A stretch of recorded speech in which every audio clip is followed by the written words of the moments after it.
Hola, estoy con el doctor Walter Bogao, que es abogado, trabaja en un juzgado, es docente también, y yo soy Lucas Kunachik, estudiante de licenciatura en periodismo en la Universidad Cuenca del Plata. Como profesional del derecho, ¿estás de acuerdo con la excarcelación por motivos de salud y de riesgos sanitarios? Bueno, antes que nada, hola Lucas, la verdad que es un honor personal que acceder a este trabajo tuyo para tu facultad, así que gracias por la invitación y bueno, comenzamos entonces con tus respuestas, con las respuestas a tus preguntas. Vos me preguntás si yo estoy de acuerdo con las excarcelaciones por cuestiones sanitarias. Si yo te tengo que dar Sí. una respuesta en concreto, no. No. ¿Por qué? Porque si yo tengo que ser el Estado y el Estado tiene que empezar a dar la libertad a las personas que están privadas de su libertad por cuestiones sanitarias, quiere decir entonces que el Estado está reconociendo que no tiene los elementos necesarios, los elementos suficientes como para poder, digamos, resguardar o proteger la vida de los internos en las unidades penales. Entonces, en principio, no estoy de acuerdo. Ahora bien, ante una pandemia y ante el peligro de que, por ejemplo, pueda ser un foco infeccioso una unidad penal, y sí, en diferentes cuestiones o en diferentes casos en particular, ¿sí? Y como lo habían establecido en un primer momento, únicamente para esos delitos que podían ser conocidos como delitos leves, y sí, para esos casos, la respuesta sería sí, estoy de acuerdo que si están dadas las condiciones, repito, si están dadas las condiciones para que esa persona pueda acceder al beneficio de una salida transitoria, al beneficio de una prisión domiciliaria o al beneficio de la libertad condicional, por ejemplo, y sí, en ese caso sí estaría de acuerdo. Considero que todos tendrían que beneficiarse dentro de la comunidad carcelaria. No, Algunos tendría que ser excluidos de este beneficio quienes a su, a su criterio. no, todos no pueden ser beneficiados. Todos no. Es una locura que sean todos beneficiados cuando la sociedad está reclamando que se cumpla la ley, ¿no? Yo no puedo pretender que todos salgan porque hay un peligro de enfermarse. No, no, no, no. Eso es una locura y eso es lo que los medios se encargaron de posicionar, ¿no? Como que desde el Estado se estaba buscando la forma en que los que estaban privados de su libertad salgan en manada, digamos, ¿no? Lo que sí estoy de acuerdo, ¿sí? Respondiendo a tu pregunta, es, como dije anteriormente, que si la persona está dentro de los parámetros legales y cumple con todos los requisitos que le da la ley o que le pide la ley para poder acceder a esos beneficios, y sí, no podría, como un defensor de las normas, como un defensor del derecho, no podría no estar de acuerdo. Como secretario de un juzgado, usted está en contacto con muchos casos de jóvenes que han sido privados de su libertad. ¿Considera que el sistema carcelario actual es apropiado para generar un cambio de conducta o potencial delincuencia? ¿Por qué? Larga la pregunta. Sí. Va a ser larga la respuesta. Bueno, en principio yo trabajaba en una defensoría oficial, después trabajé en un juzgado de instrucción, después trabajé en una fiscalía de tribunal, después trabajé en un tribunal penal, o sea que tengo conocimiento cara a cara con los delincuentes, ¿sí? Como se podría decir, ¿no? Y la verdad que cuando yo estudiaba Derecho, a mí me quedó muy marcada una unidad, y en esa unidad se hablaba sobre la teoría de la justificación del delito. ¿Sí? No la teoría de la justificación de la pena, sino la teoría de la justificación del delito. Y esta teoría lo que trata de buscar es por qué existe el delito, ¿sí? Justifica al delito.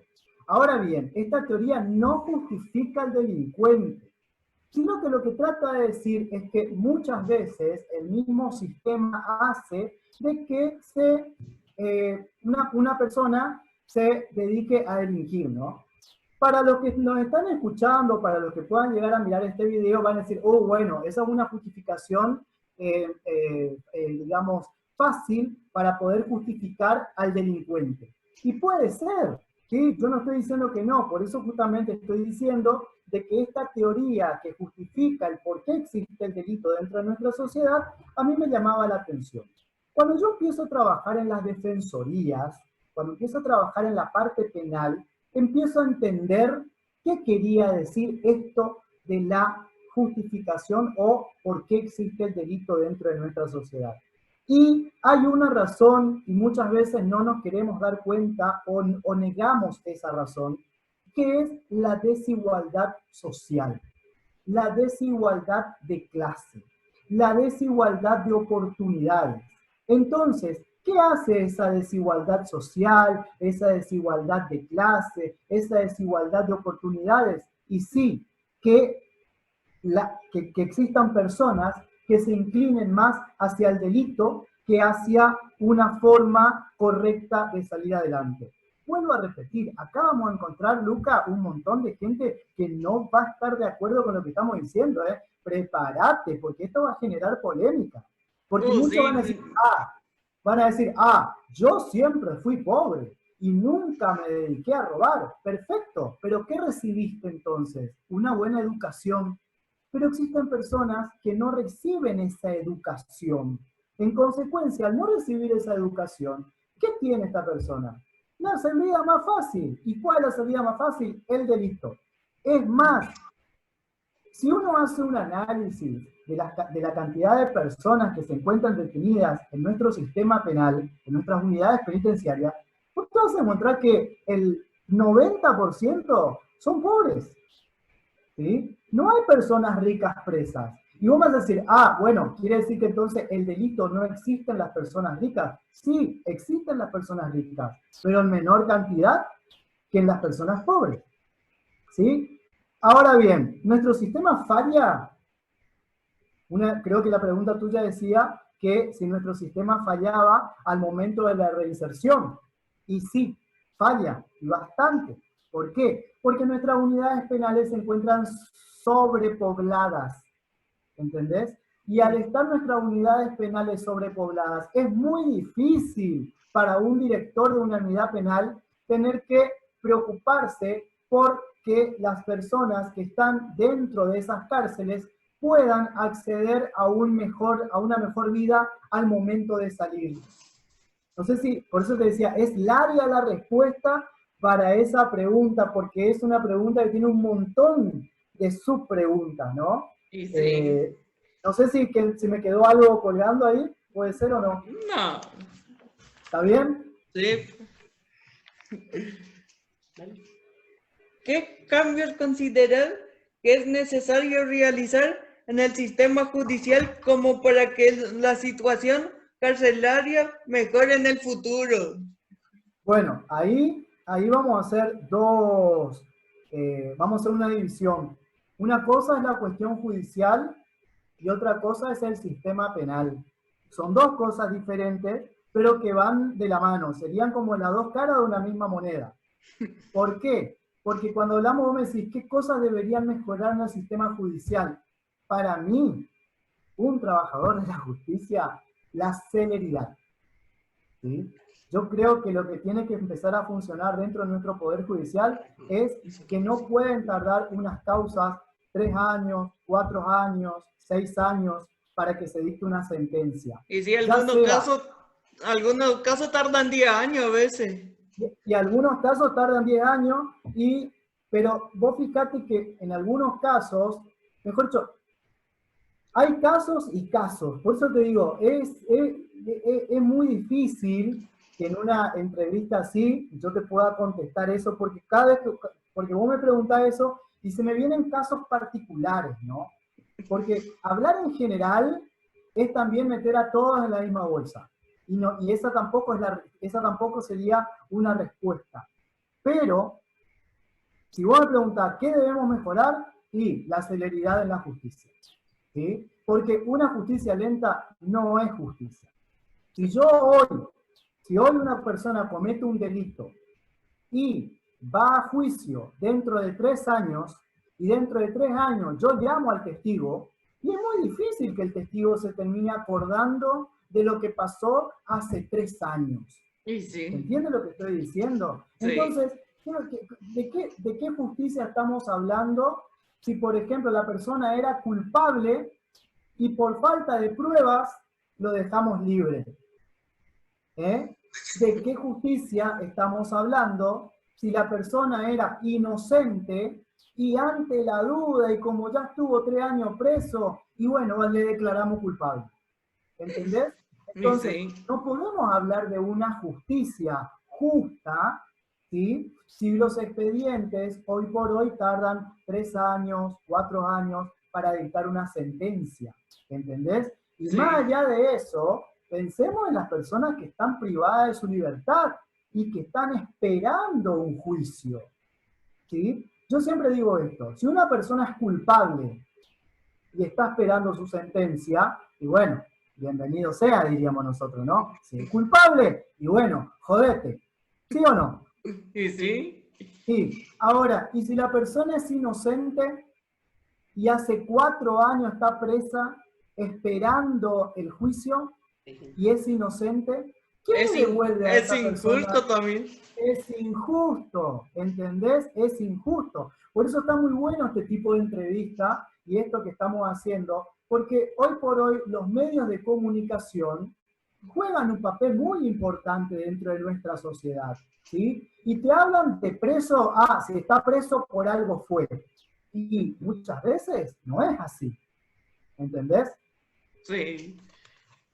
Bueno, eso por un lado. Por un lado, entonces, la respuesta a tu pregunta, la celeridad en la justicia. Y por otro lado, cuando me hablas del sistema penal, ¿sí? ¿Qué deberíamos mejorar? Y yo creo que ahí lo que deberíamos mejorar es un poco más de empatía, ¿no? Porque tenemos que tener en cuenta que nuestra Constitución Nacional establece que las cárceles serán sanas y limpias, no para castigo, sino para reinserción. ¿Qué quiere decir esto? Quiere decir que nuestro sistema argentino, nos guste o no nos guste, establece que la persona que es condenada tiene que cumplir una pena y dentro de ese cumplimiento de pena, el Estado o el sistema tiene que buscar la manera de que esa persona salga útil para la sociedad, ¿sí? Entonces yo pongo un ejemplo siempre. Si vos a una persona que tiene 19 años, que robó un celular, le condenás a 5 años de prisión, esa persona va a estar adentro 5 años, ¿sí o no? Sí. Sí. Entonces va a tener 19, 20, 21, 22, 23, 24, ¿sí? Cuando cumpla 24 años, esa persona tiene que salir, ¿sí o no? Sí.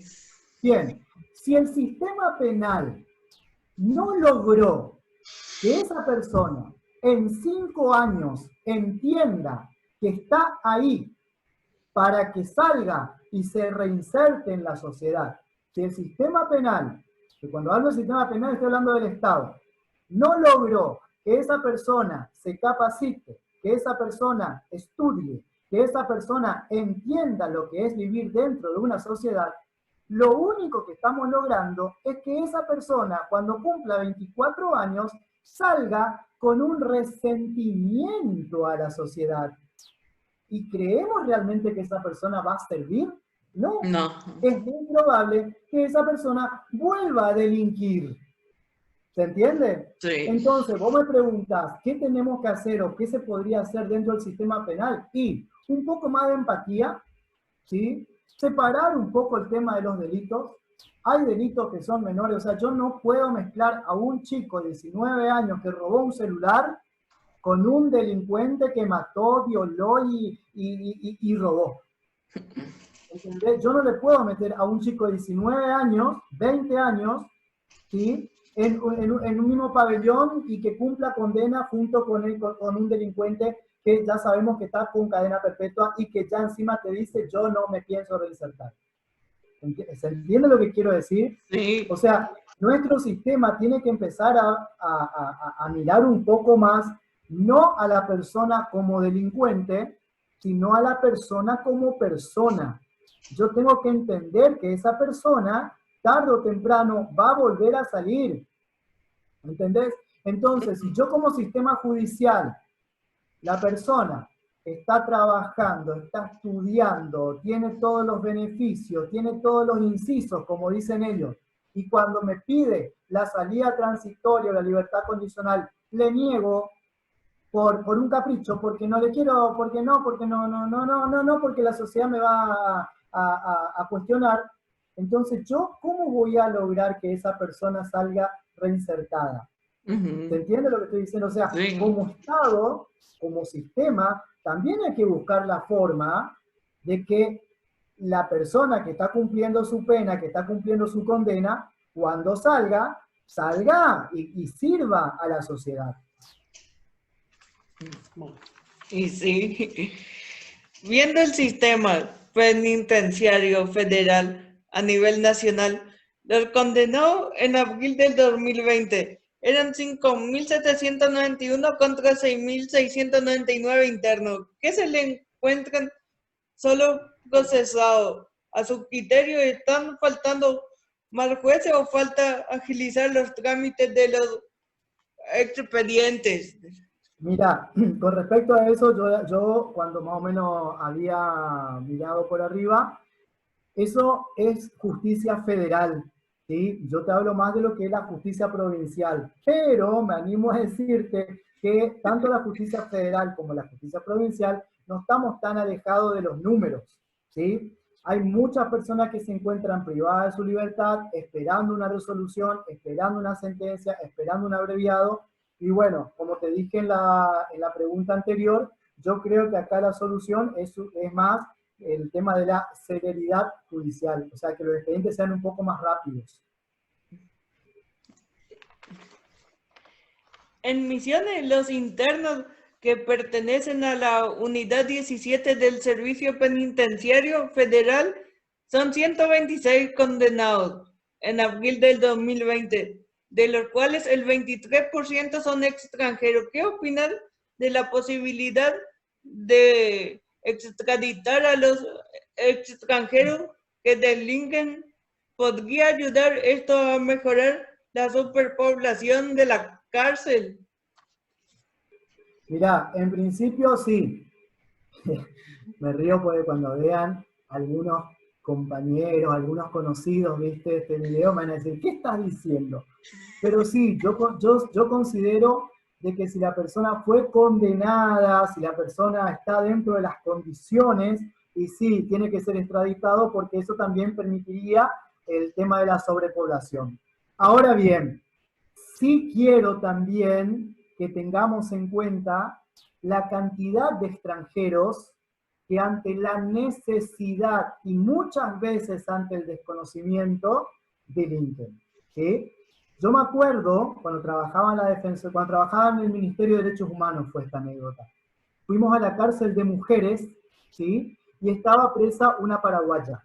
Y la paraguaya pidió para hablar con Derechos Humanos y pidiéndonos por favor, que ella necesitaba urgente volver a su país.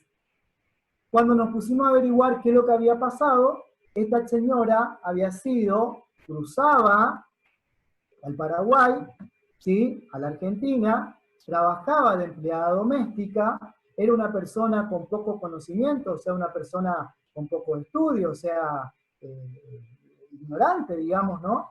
Y la patrona le había dicho que tenía que llevar un paquete a Córdoba. Y ella le pregunta si no tenía ningún problema para viajar a Córdoba, eso es lo que nos contaba la chica, ¿no? Si ella no tenía ningún problema para viajar a Córdoba, llevar el paquete a la hermana, y después volvía, que ellos le pagaban el pasaje porque ellos no podían viajar. Y que obviamente le iban a pagar más porque, bueno, por lo que estoy contando, ¿no? Entonces esta mujer decía, ante la necesidad y tener un poquito más de plata, yo accedí, pero nunca supe qué es lo que yo estaba llevando en ese paquete. Entonces le agarran en la ruta, Gendarmería hace el control en el colectivo y se encuentra que el paquete estaba con droga. ¿Se entiende? Sí. Entonces la mujer desesperada, porque ella decía, yo no tengo nada que ver. Entonces, a lo que yo voy es, hay casos y casos. Yo no estoy diciendo que esa señora sea inocente, ¿eh? Guarda, porque cualquiera me va a decir, bueno, cualquiera puede mentir, perfecto. ¿Y si es verdad? Y sí. ¿Sí? Estaba desesperada porque la que se había quedado con sus 2 hijos era su mamá, o sea, la abuela de los chicos. Y que tampoco sabía nada la señora de que ella estaba presa, porque nunca le permitieron poder avisar a su familia en Paraguay de que ella estaba presa. O sea, hay casos y casos también dentro del sistema penitenciario federal. Qué quilombo eso. Usted es un manifiesto defensor de la identidad sexual de las personas según los datos aportados por la justicia. Desde enero a diciembre del 2019, las personas transexuales condenadas escaló de un 9 a 24%, la mayoría por infracción a la ley de estupefacientes, que podría ser una de las causas las pocas posibilidades de laborar que tienen este grupo vulnerable de la sociedad. La respuesta está en tu pregunta. Obviamente, Lucas, cae de maduro. Una persona transexual, hoy por hoy, va a pedir un trabajo digno, llamémosle trabajo digno, y no encuentra, no consigue. Ojalá este video llegue a mucha gente, ¿no? Está muy buena tu pregunta. Las personas trans detenidas por tráfico de estupefacientes. Vos me preguntás, ¿crees que es por justamente la falta de trabajo? Y obviamente que sí. Obviamente, y no estoy justificando, no estoy diciendo que eso sea un requisito ahora para que puedan salir en libertad. No, están cometiendo un delito y el Estado tiene que, digamos, sancionar ese delito. Ahora, no podemos hacernos la vista gorda, mirar para otro lado, criticar, porque hay una razón, y es justamente eso, la falta de trabajo y la necesidad. ¿Sí? Hoy yo, cuando vos me hacías una pregunta con respecto a la necesidad y el hecho de que las personas delincan por necesidad, yo me acuerdo de una anécdota, cuando yo trabajaba en la defensoría, ¿sí?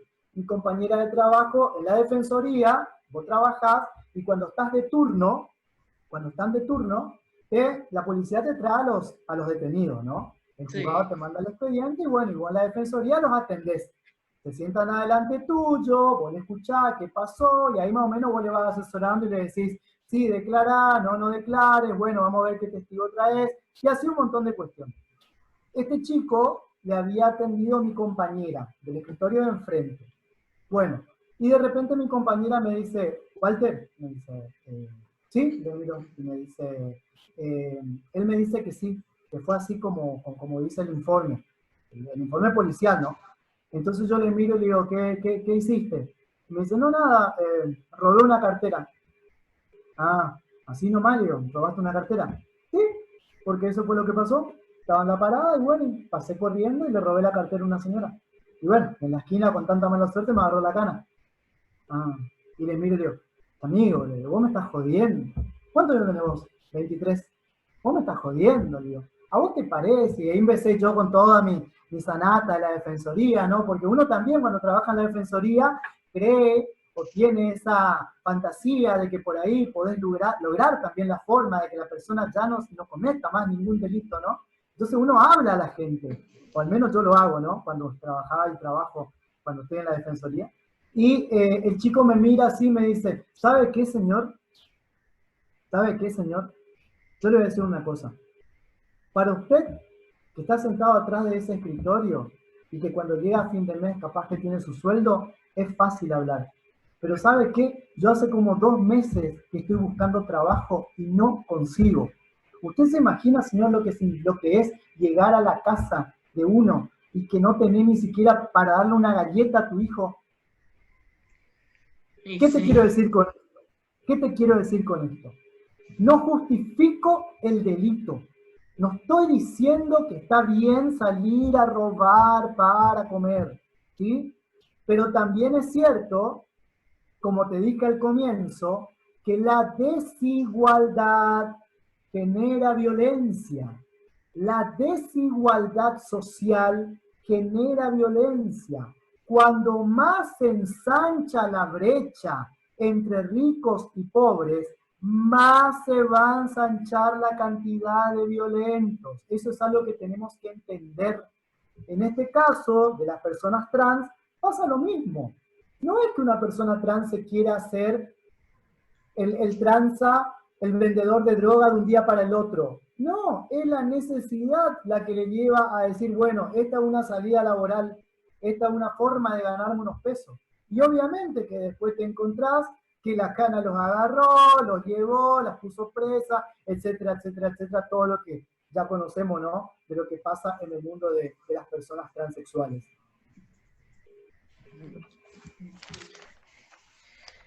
Como docente de jóvenes y teniendo en cuenta que el promedio de edad de los condenados en misiones oscila entre 33 y 37 años, ¿qué reflexión podrías darle a tus alumnos y a la comunidad en general?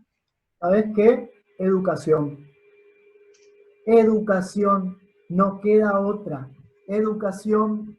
La palabra tiene que ser educación, no inclusión. ¿Sí? A ver, en realidad acá ya me estoy metiendo en una cuestión un poquito política, ¿no? Porque hoy estábamos hablando, porque la educación genera inclusión, es cierto. Ahora, inclusión únicamente sin oportunidades no sirve tampoco para nada, ¿entendés? Entonces, ¿de qué manera yo genero inclusión? Con educación. Yo no puedo generar inclusión si no hay educación. ¿Por qué? Porque si yo tengo que generar, yo soy dueño de una empresa, y necesito personal capacitado, ¿sí? Y me vienen personas con la edad que vos me estás diciendo, 24, 25 años, que no terminaron la escuela, que no terminaron la secundaria, que no están preparados, que no saben manejar una máquina, y obviamente que esa persona, yo como empresario, no lo voy a contratar, ¿entendés? Y no es una cuestión de discriminación, porque eso también, ¿viste? Muchas veces se entiende, bueno, discrimina porque es pobre. No, no es una cuestión de discriminación. El empresario quiere ganar. El dueño de un negocio quiere ganar. Y si yo no encuentro personal que esté capacitado, personal que esté formado, va a perder. ¿Entendés? Y esa persona que no está formada, que no está capacitada, que no está educada, y es lo más probable que tenga la puerta más abierta hacia la delincuencia, ¿entendés? Que hacia otra cosa. Por eso el mensaje que yo siempre le dejo a los chicos, a mis alumnos y a las personas de este margen de edad que vos planteás es: hay que educarse, hay que prepararse. Es la única forma para salir adelante, principalmente en los tiempos que corren. Fíjate vos, todo ahora es tecnología. Y si no sabes manejar la tecnología, perdiste, hermano. Sí, sí. ¿Algo más que quieras agregar? No, simplemente decirte gracias, que vos sos un ejemplo, la verdad que sos un ejemplo de lucha, de perseverancia, de querer salir adelante, ¿entendés? Y me pone muy contento que sea uno de tus elegidos para hacer este tipo de entrevistas. Está a las órdenes, espero que haya servido. Yo soy un defensor del sistema, no soy un defensor de delincuentes. Porque a veces, viste, cuando vos sos muy defensor de los derechos humanos, te tildan como que, este es defensor de chorros, este es defensor de delincuentes. No, yo soy un defensor del sistema. Y Sí. soy de los que entienden que si el sistema funciona, todo va a funcionar. ¿Entendés? Sí. Así que bueno, gracias, gracias, gracias. Gracias, Walter Bogado, por estar en esta entrevista. Soy Lucas Kunachik de la Cuenca del Plata.